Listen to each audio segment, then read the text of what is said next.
and he is a leading lawyer, a constitutional expert, and a good governance enthusiast.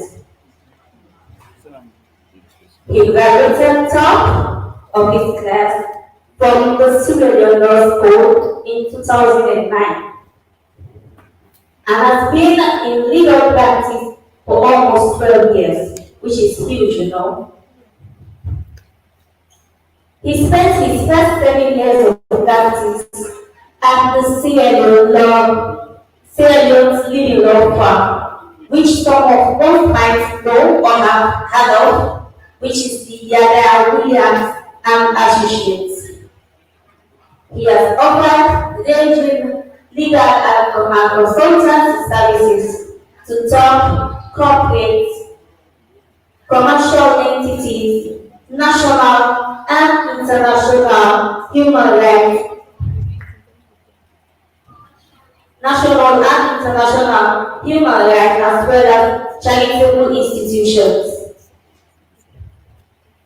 He has litigated a few international commercial arbitrations before the London Court of International Arbitration and the International Chamber of Commerce Arbitration Court. He is a co-counsel in an action brought by the Association of Ebola Survivors in Sierra Leone against the Republic of Sierra Leone at the ECOWAS Community Court of Justice.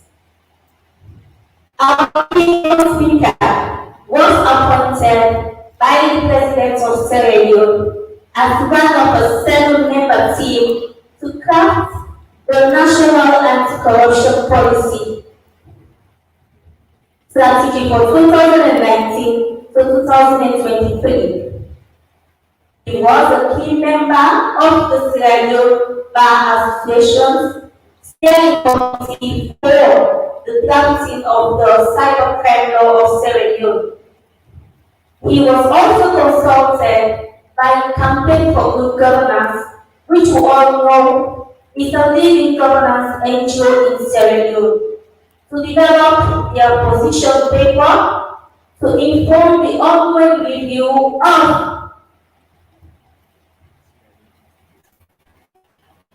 Sorry, my phone is acting up. It's okay. The body responsible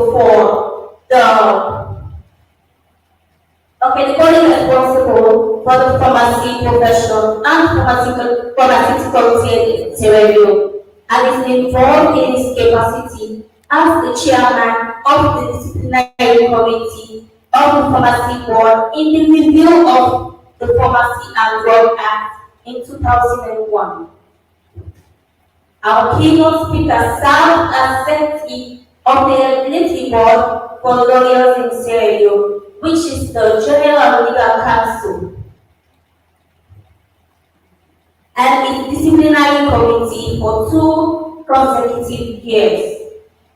He is a member of the Sierra Leone Bar Association, the International Bar Association, and currently runs his own law firm.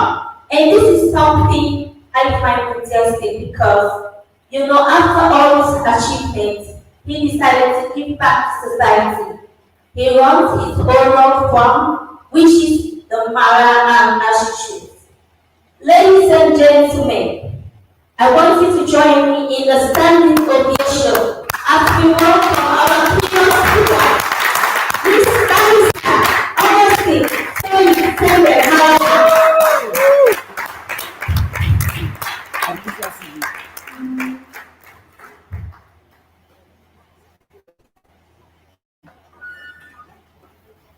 Hello, ladies and gentlemen. Sometimes when you are being introduced, you wonder whether they are inviting to you in the first place. There are a number of beautiful things being said, and I am very, very elated to be here this afternoon. I could not have been in any event other than this particular event. A few days ago, my father took me, and I was very skeptical about my availability. But I am committed to the very ideals that inspire the generation. And so I said to myself that I cannot excuse myself. I have to be there. And so far, I have to be honest with you, I have loved every shade of the energy this afternoon. And I think that this is not just an annual delegate conference. This is a revolution in brewed. And I salute the leadership of Choosing Generation. I salute the delegates and the entire guests. And it is phenomenal that we have gathered to talk about the many things that have upset our national development. But before you leave me my keynote speech, which I have prepared, just so that Choosing Generation will have a copy of my speech, but believe you me, I'll be going in and out of speech. Two observations. As I sat there, a number of things have been said about us, our attitude. Right? I have always disagreed with that school of thought that seems to blame the people of Sierra Leone and not leadership. I am not trying to excuse us from the sheer blaming corruption. I'm not trying to do that. But I'm saying that the reason why we queue up to cast our votes is to vote our compatriots who can change the governance system for us. So when leadership will turn around and then blame the people for corruption, I find that really, really unfair and very, very sad. And secondly, I know that we have made a lot of points about young people in advocacy, and I've always said that I do not run any organization. I don't do this because I'm looking for the next funding. With all due respect to people who have entities and who are who have funding to do their work, right? As a matter of fact, if anything, I think that I've paid my sufficient dues when we held the APC government to account, and if anything, it should be my own, right? It should be my own time to chop. But I've chosen differently, right? I've chosen differently because we cannot always just join the table to feast, right? It is about time that we took concrete steps to not only speak about these problems, but also begin to imagine the future. And I like the lines from Mr. Tafe, that we should not only say that we are going to eradicate corruption, right? But we should definitely say what it is that we want to see in 10 years, right? And I beg of you to at least pay some attention for the next couple of minutes as I go to my keynote address. Because at the end of the day, I want us to go back, fired up. In the words of our program coordinator, let to act.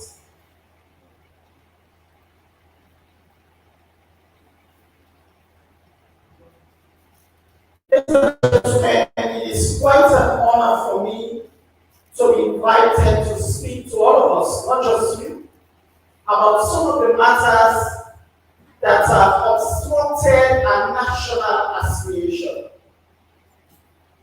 Let me say that I find it most hopeful that young people are beginning to have honest conversations about eradicating corruption, nepotism, and tribalism. I said that this is not an opportunity extended to me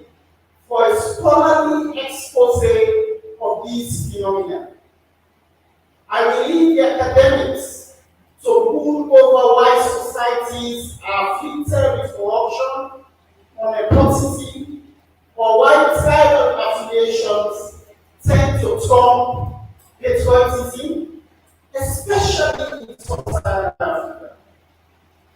As a young person myself, there is no suitable time to have open and honest conversations about the ills of corruption, nepotism, and tribalism.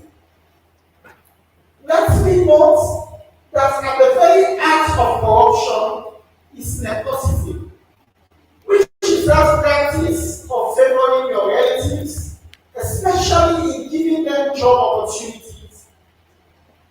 And such a practice creates a conducive atmosphere for tribalism to prosper. I say that we live in a deeply religious society. We have so much religious tolerance, and so oftentimes it's very difficult for me to reconcile how come that we are so corrupt, yet we are so religious. How come? How come? The irony is that we live in a society where we preach one thing, but we do the very opposite. Our leaders will talk about corruption, nepotism, and tribalism as if they were not associated with them in any manner. They sometimes campaign on ending corruption only to fly our society to a higher altitude of corruption.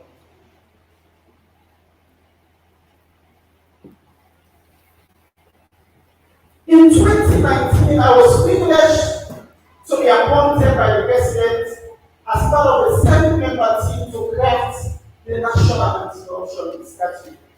We went all across this country, and I saw firsthand the huge, deep-seated, entrenched poverty levels across the country. Can I tell you what? There is no way we can explain our poverty. There is no way we can explain our underdevelopment without blaming corruption, without blaming nepotism, and without blaming tribalism. So let us speak a little about the cost of corruption and nepotism. Because oftentimes you will think that nepotism is not awful. It's the fair that that job comes from a small man and give them a job. But I tell you, there's a huge cost.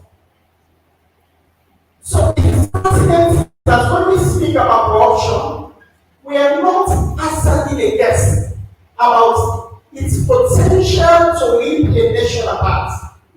The Truth and Reconciliation Commission's findings documented the causes of the civil conflict and recorded corruption and nepotism as some of the primary causes of the civil war.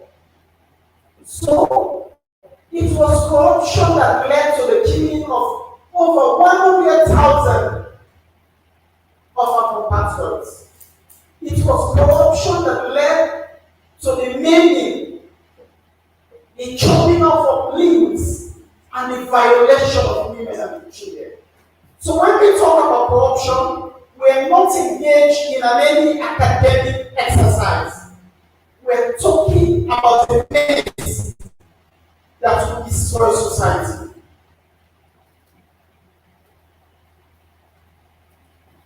Yeah, I know we have spoken a lot about corruption, and almost 20 years we have introduced the Anti-Corruption Commission. But it seems that when we mention one of the panelists, the more we have the anti-corruption or anti-corruption endeavors, the more corruption festers. So there's a fundamental problem. So I have always said that before society generates, or before society degenerates, there are a number of things that will occur. So the effect of corruption would become so manifest. Our hospitals would medical supplies to such an extent that patients are more likely to pass in hospitals than to cure. Our roads will be perpetually in bad shape because someone who has been awarded the contract has already given half the sum of the contract as backhanders before the contract sum is even paid. School supplies intended to improve learning are siphoned into personal endeavors, and as for justice, it will be for sale to the willing buyer.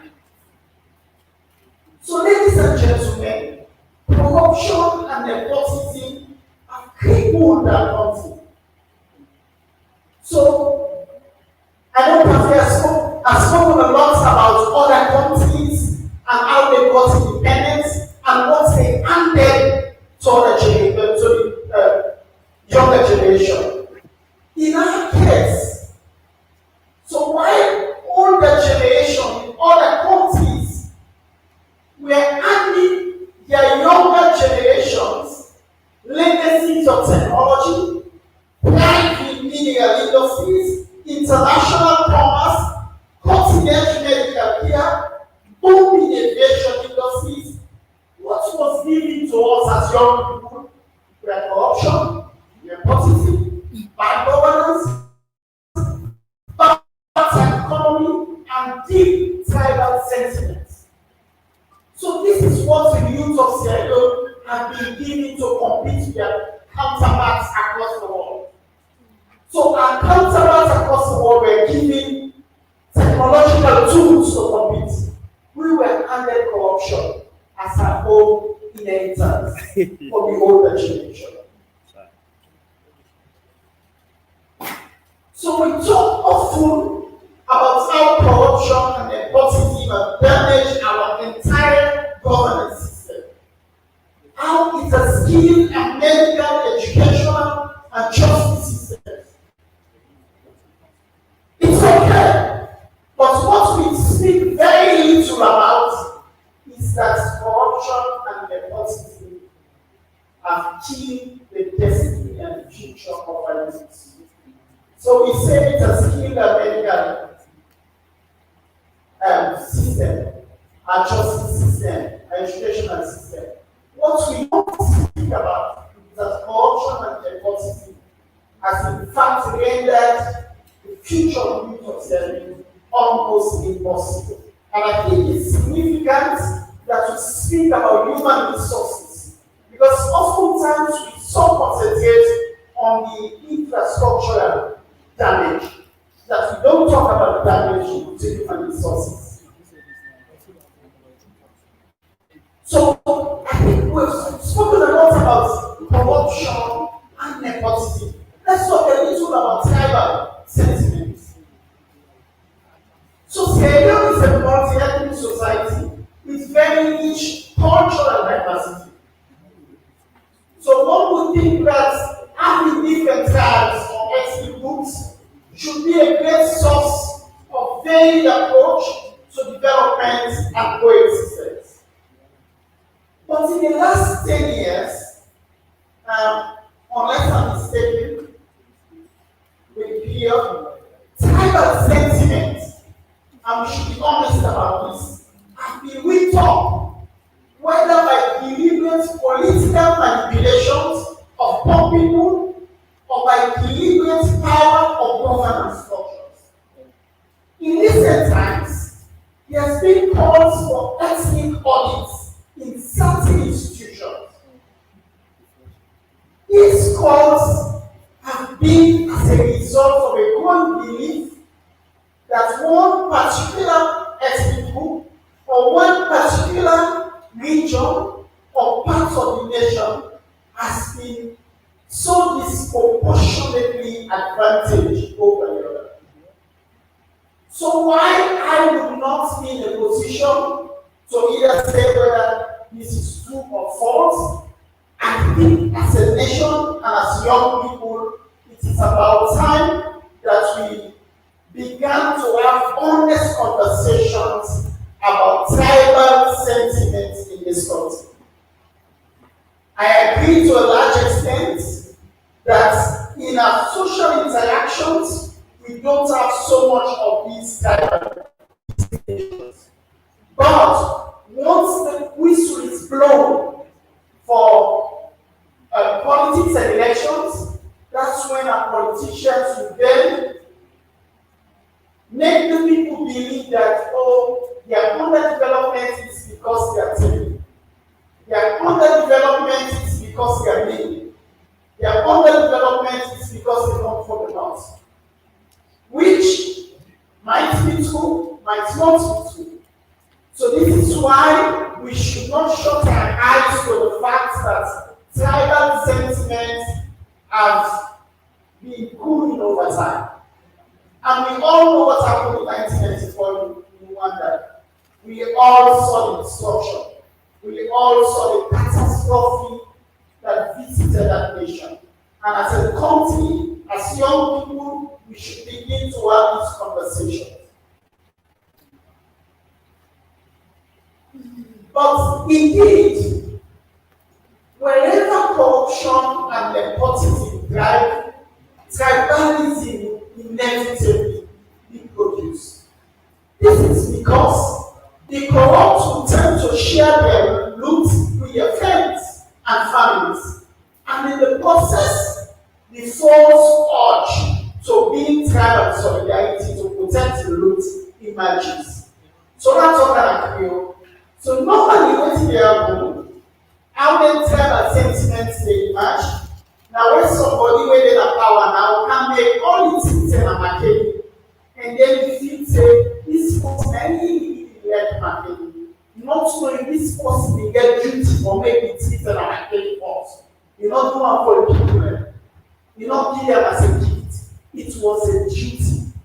So then people already not pay for the whole day like Kenima or McKinney, but now feel say na because the tribesman dey, na make them make you go there. So you see manipulations of politicians. Rather than for tell them, say, well, this I get duty for do am. Whether I may not think I get duty. So I was performing my duty and not giving alms or favors to my tribes.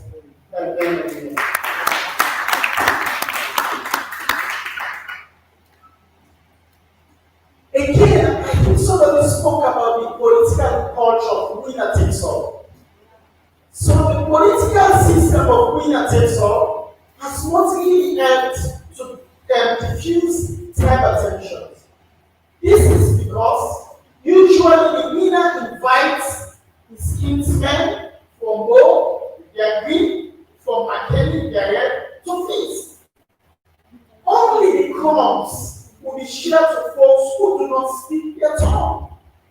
Consequentially, contracts, job opportunities, and access to power are concentrated in tribal circles, and those who the tribesmen can benefit from are not distributed across the nation. So I'm not saying it's bad or in this place for the people that begin to feel say tribal discrimination don't begin rule. This now because oftentimes if you check, if you look, the contract name, the job name, the opportunities that will exist now, they go in a certain direction. And as young people, we will begin this conversation. Yes, it's okay to talk about the comments, and I don't want to bore you on the comments. So how can we design the future self? How can we imagine the future? So I have said that it is a huge responsibility for young people to imagine beyond the chaos. It is huge. To design the future of our lives. This is because what we currently have is a nightmare, and nothing good can come out of it. Sorry if I'm sounding very pessimistic now. But if we are to design a far better future for ourselves, simply saying no to corruption is insufficient. comes back to what Daphne says. We must also say yes to industry. We must say yes to entrepreneurship. Joel has spoken a lot about choosing generation, not only in these platforms, for us to pontificate and then bounce off ideas of each other, but also to encourage young people to be hardworking and to pursue business opportunities. This is because it is only when you have empowered young people that they can hold leadership to account. I know this is Achillean, since we do not even have the tools to start with. So many a time they will tell young people to start business, they cannot even buy their support for their home. So it's often difficult. And it's really these typical motivational speeches. You want me to start a business, I don't even have somewhere to stay. But let me encourage you. But beyond anything, we need to have the will and spirit to design a better collective future. So beyond having cash in your pockets, beyond having some few notes in your purses, what you should first have is the will to imagine in the future. Otherwise, you can have all the pennies in your pockets, all the notes in your purses. If you don't have the will, you can never imagine or design the future. So today, I'm encouraging every one of us to develop a strong will to design the future. I know many young people who have been ruined by many and various deficits in society. Today, let us do it for them. Let us do it for ourselves. Let us do it for our children. And let us do it for a better Syria.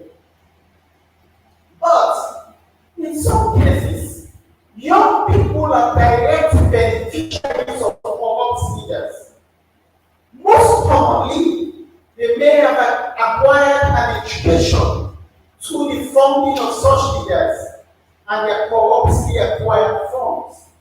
As a result, they fail to stand up to demand better and widely distributed resources. They become actively engaged in defending wrongful conduct. But young people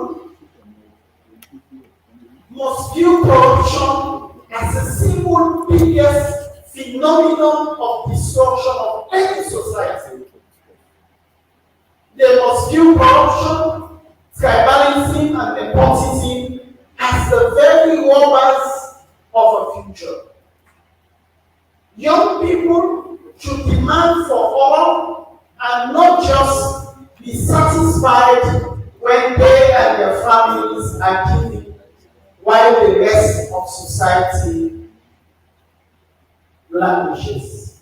So the point I'm making is that sometimes it's often difficult for young people. But sometimes it's so difficult that you have to go to some of these corrupt leaders to assist you. But I'm saying that once you are assisted, once you are empowered, mind you, you're one person helped or assisted in the number of 1,000 or million of other young people. So once assisted, once empowered, you should not be shut up. I shared my story a few years ago about how I got out of college and I was helped by the SNP government granted scholarship. I should be shutting up now because the SNP is in power. But no, I was assisted, well, by the SNP. Well, I am, holding them to account because that assistance does not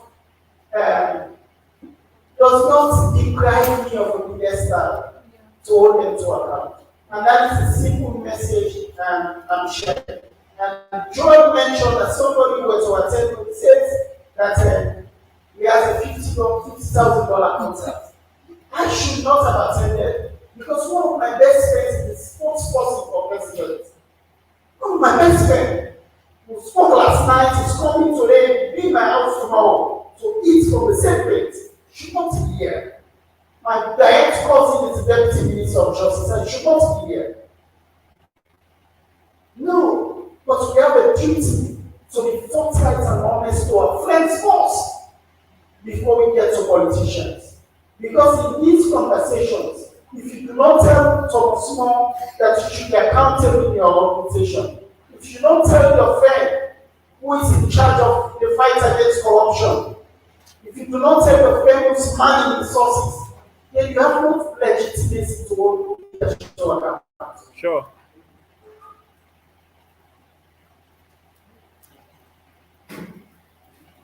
So I said that young people must learn to use what they have to challenge systemic needs and demand national development. Even if that includes education acquired by forming for corrupt leaders. As I close, let me leave you with the following words. We can't design a future if we are complicit in the wrongs as young people. We can't design or imagine a future if we are the errand boys, errand girls of failed political classes. We can't imagine a future. Talk less of designing it. We must design a future where all tribes are seated at the table or given equal access to corridors of power. A future where technologies are harnessed to the advantage of civilians. A future of global competitive manufacturing in diverse industries. A future of opening technology hubs across the country. A future of thriving agricultural industry. A booming regional trade. And a future of functional justice system. Mr. Dafe has challenged us that we're not only saying no to corruption, we should also start to design the future. So these are some few needs to chew on. That future should include technology, agriculture, aviation, functional justice, etc., etc. Because the only way we can erase the deceit of corruption, tribalism and nepotism is to confront them with the tools of political inclusion, good governance, economic development, and impartial justice. We can't tackle these ills with nothing. Young people must channel their energies towards organizing and confronting nepotism and exposing tribalism. I'll share this with you. Few days ago, one client came, the government was accepted the government. And I say, I make an only claim in the I stop at wanted. I say, no, I can't have that conversation with you. But I'm not, to water. I say, no, I don't. Right? I say, my conversation when mention is it's inappropriate. I cannot have it with you. So now there is small conversation where somebody will jokingly say, let me get people empty the people. It's like my corrector once a day. And they will start. And believe you me, nobody is going to wear a tribal badge. Nobody will organize a conference to say this conference for the main days. Nobody. You know where tribal sentiments are developed? By closed doors. When we are having these friendly conversations or banters, that's when you correct people that no, don't tell me, don't label the main days this way. If SIPP governance not a believer, not to be many people involved. We come to the state of mind. You should be very clear about that. You should hold leadership to account without acknowledging the tribes. Tribes are not committed alone. Nobody don't choose a tribe. When you are born, you're born into a certain tribe. So it's not a crime to belong to a certain tribe. And I know any political system will fail if we ascribe to a particular tribe. If unless after 12 years in this country, I've said it in multiple platforms, I'm not going to say that people know my political leadership can fail. So let us be clear about that. So my final paragraph will be some nuggets. Young people must be deliberate and unapologetic to political leadership in stating that our dream future is to actively compete with the rest of the world and not to be inheritors or beneficiaries of corruption, nepotism, and tribalism. It is therefore time to reject corruption for nepotism for equalitarianism, and tribalism for patriotism. This is how to design the future of SORIE of our peace. God bless you. Thank you.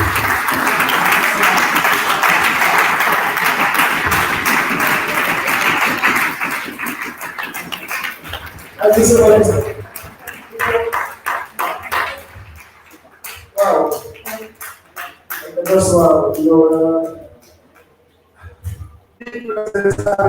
Having this such exquisite skills speech, of course. For me personally, I learned a lot from what he says. He captures all the moments from all the discussions that happened: corruption, tribalism, of course, nepotism. Yes, so I think as young people, we must imbibe all of these values that we learn today, make them part of us, or at least that will make change in our lives. We should be seen as a change factor. We should not come and place application like this, and then at the end of the day, there is no change. We end up in the same way we are next time. But it says that I know you want to speak. I'm going to say that people are keenly paying attention. I am one person that loves to not only listen but look at the body language. And if you are very attentive, you will notice that the keynote speaker became very passionate and emotional at some point. I felt like he wanted to cry, but he said something that really got to me. He said, when he got to the aspect of contact, that was when I actually felt, what he was trying to say. He almost lost it when he said, imagine when a belonging person contact. And only excuse the contact and only 70% to find a way get contact.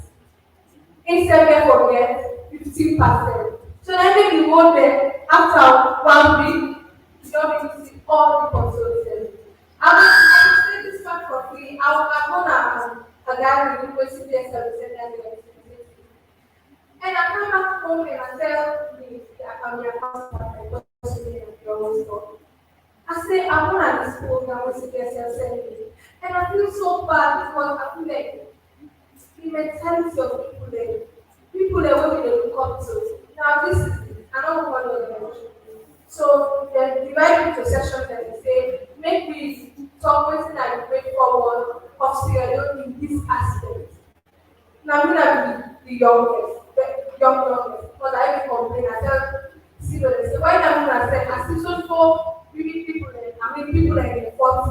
So what I'm going to program, I was like, what do we can do here? So when they put you in a session and say, what do you do for tackle this issue? That's the first thing when the people that say, it beats me down, I don't contribute nothing. The first thing when they say, I budget. What's in budget? Get for you. It beats me down. For me, I'm going to say nothing again because imagine if people always call Papa and Mama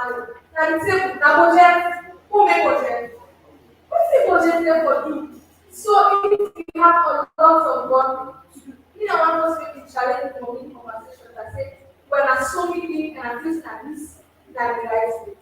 We therefore listening and ask, are we fired up? Yes.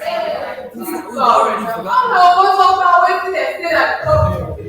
When I say, are you fired up, say fired up, very fast. Are you fired up? Very good. So I feel like for me, speak out around one more thing. So the panel is the one today. It takes a lot of work. It takes a lot of work for whoever and safety. And Cecily, one thing that puts my imagination was Mr. Marat's meeting with his clients. In me, I mentioned at the beginning, that's what people do things like that, but send it out is another issue. For some people, so we have to start with another family. You don't have the clients and the family, and you want to be able to have an issue. But I think that's a very good step. Taking from Mr. David, you mentioned that change that anyone that we get in contact with wants to show influence those people. So I believe from that stance that I took in this client, that particular moment, that person must have had a change of people. That person in another flow will never increase such things in the So I think all of us here, just take that as an example. Whenever you see something going wrong, let us be okay and ready to speak it out and not keep it silent as though I'm just forgetting the facts and all in all concerning. Yeah. So I think that's practically what one more thing is it's very important in the last of that. Let me ask people and see so without doing it. They're not even asking me, they say, oh, you're not doing it. Wait a minute, you're not real. It's a revelation. Then I will say to them, and then I think you give to them, people let them anyone. So now for that conversation, they subconsciously always tell them they are making sure they talk for people. So we need for that conversation. What a man, we are trying to do 10 and not zero. Zero. The zero area have today. So now we go back to the double analyze analysis to the associate because there are lots of good disabilities community. And so, in the interest of progress, we want to call on Mr. Aisha. Yeah, for the both of Mr. Please give us very special. Scoop push on. Thank you. Good afternoon, everyone. It's been a very pleasurable, interesting, creative moment since this morning. Many thanks to CPSL for initiating such a brilliant program. Because this is like, in the words of Mr. Mara, this is a revolutionary kind of thoughts that we come together to share our ideas and the things that affect us, corruption, nepotism, and sectionalism or regionalism has affected us for many years, and still continues to affect us. From the first panelist session to Anasa Galo and Agali, Ansumana Kita, and then for the second session, Madam Siafoya, we say thank you so much. It was an interesting, honest, frank expose, and I hope that we all learned a lot. I'm always inspired that people know that issues around human rights, they are very important to me. And to our guest speaker, Mr. SORIE-SENGBEH, is one man that I have known so much. I had the opportunity to meet him on Facebook, and I always love him. I'm so thrilled and so touched, by your expose. You are very frank, you are very honest, you are very realist, because these are some issues that are affecting us. If the challenges are many, we cannot run away from them. There will not be any change in society if we do not make the efforts, and let's be the change as long as the change is if we don't take action. I would end by saying that many thanks to our guests, and to the national coordinator, Mr. Joel Bagalon, and to the rest of the team, the head of organization, and the hosts, and to my two things that are doing and my brother, you guys, you are awesome, and I'm sure that every one of us here today, you will leave this place very inspired, very motivated, and I'm sure future generations will be proud of us. We made practical efforts, we made actions, in our own to make change that is so there, corruption. You go to hospital, like what's in Bossy. You go to hospital, you get medicine, I don't know, like what's in hospital, anything with the allergy. You go to hospital, but the rest is not all because of corruption. You go to pharmacy, try to get hospital medicine, so it just tells you that they are it's complementary, corruption, because if you don't take somebody really competent for a position, you gain very good outputs,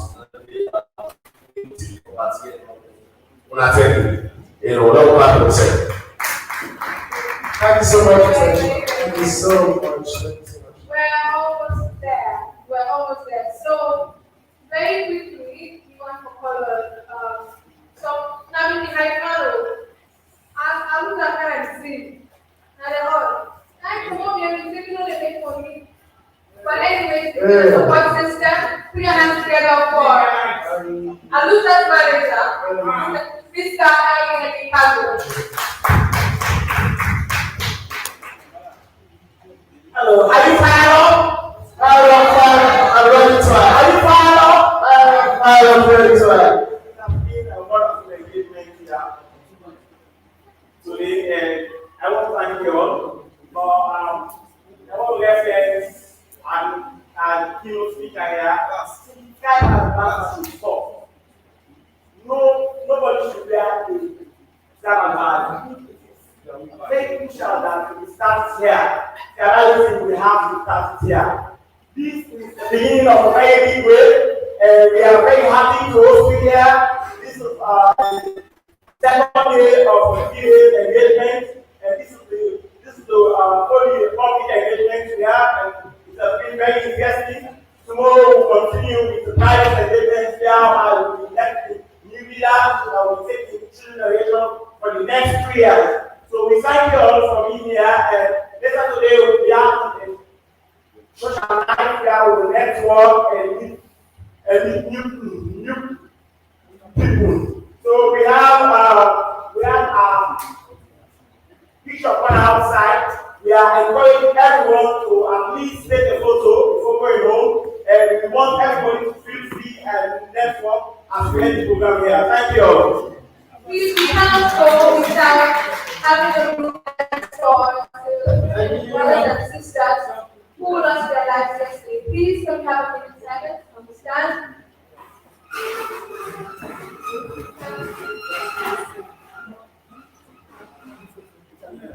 The meeting silence.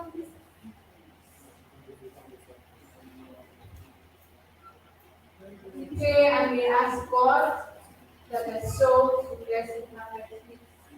Amen. Thank you very much. Put your hands together for all.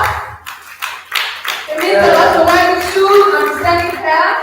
I am Secretary. Please continue for the program. I'm on Instagram.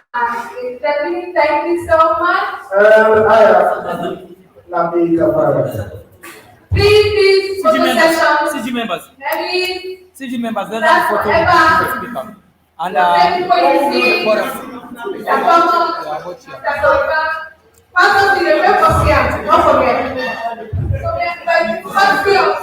but we just have 3 photos. Action. DJ member.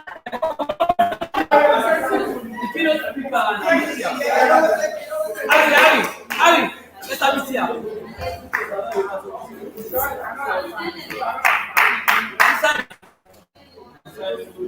Oh, wait, no,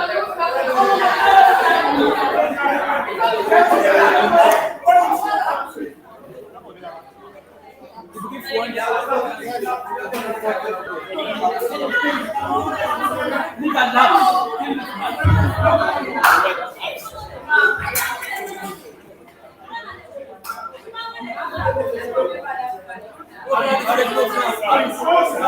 Okay, let's have it here. No, I'm not going to put the keynote speaker. It's okay.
Show off your badge, please. Show off your badge.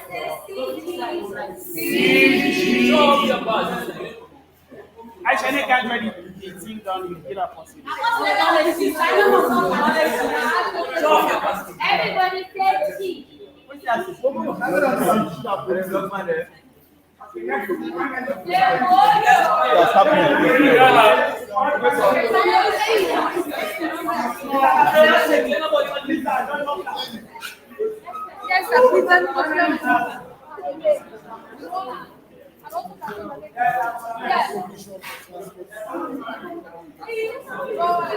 Okay, let's have it. With the panelists. Well, panelists, when they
Let me blood the can inside the house.